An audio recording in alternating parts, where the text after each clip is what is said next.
အချိန်2မိနစ်ကကျွန်တော်တို့ဘောက်ပြောင်းလဲပေးနိုင်လားဆိုရင်အဖြေကတော့ yes ပါအချိန်2မိနစ်နဲ့အကျင့်ကောင်းတစ်ခုဒါမှမဟုတ်အကျင့်လိုတစ်ခုတည်ဆောက်လို့မရပါဘူးဒါပေမဲ့ဘာလို့ရလဲဆိုတော့အချိန်2မိနစ်တွင်မှာအကျင့်ကောင်းတစ်ခုကျွန်တော်တို့စလို့ရပါတယ်အိမ်မှာ homework ကောက်လုပ်မယ်ဆိုတော့အရင်တော့ကျွန်တော်ဆိုရင်အလုပ်ကပြန်လာရင်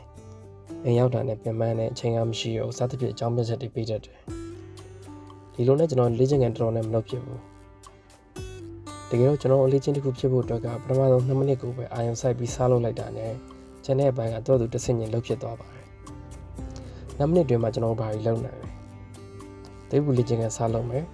ဒိုက်ထိုးဖို့ဟန်ပြင်မယ်ဒါဆိုကျွန်တော်တို့နောက်ထပ်ဆင့်နေဖြစ်တဲ့ထိုင်နှာလုပ်တာတို့အိတ်ချမှတင်လုပ်တာတို့ဆက်လုပ်ဖို့အတွက်အချိန်ရသွားပါတယ်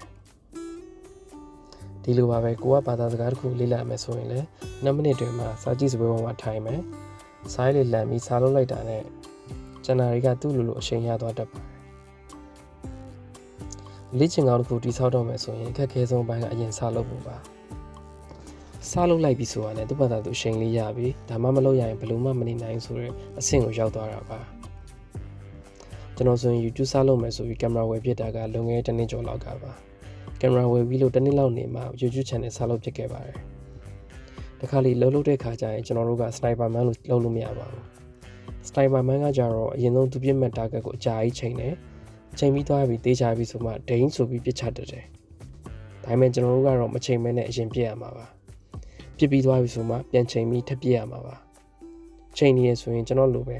lighting လေးလိုနေလို့ editing သိမ့်မရသေးလို့စားတဲ့ reason တွေနဲ့ပဲလုံးပန်းပြီးချိန်ကြသွားပါမယ်ဒါကြောင့်မလို့တခုလုပ်တော့မယ်ဆိုရင် perfect ဖြစ်မဲ့အချိန်ကိုမစောက်ပါနဲ့လုံးလို့ရပြီဆိုတာနဲ့နိုင်တော့လေးရနေစားလုပ်ပါအကြီးကြီးမစင်းစားပါနဲ့စကားပုံတစ်ခုရှိပါတယ်ခင်ဗျားတို့ကြားဦးမှာပါတပင်တမင်စိုက်ဖို့အတွက်အသင့်တော်ဆုံးနဲ့အကောင်းဆုံးချိန်တစ်ခုရှိပါတယ်ပထမချိန်ကတော့လွန်ခဲ့တဲ့10နှစ်လောက်ကတည်းကဒီတစ်ပင်ကိုစိုက်ခဲ့ရမှာဖြစ်ပြီးတော့ဒုတိယအကောင်းဆုံးချိန်ကတော့အခုပဲဒီတစ်ပင်ကိုစားပြီးတော့စိုက်လိုက်ပါဒီချိန်ကအကောင်းဆုံးပါပဲအားလုံးပဲဒီနည်းလမ်းကိုအသုံးပြုပြီးလေ့ကျင့်ကောင်းနေမွေးမြူနိုင်ပါစေဗျာ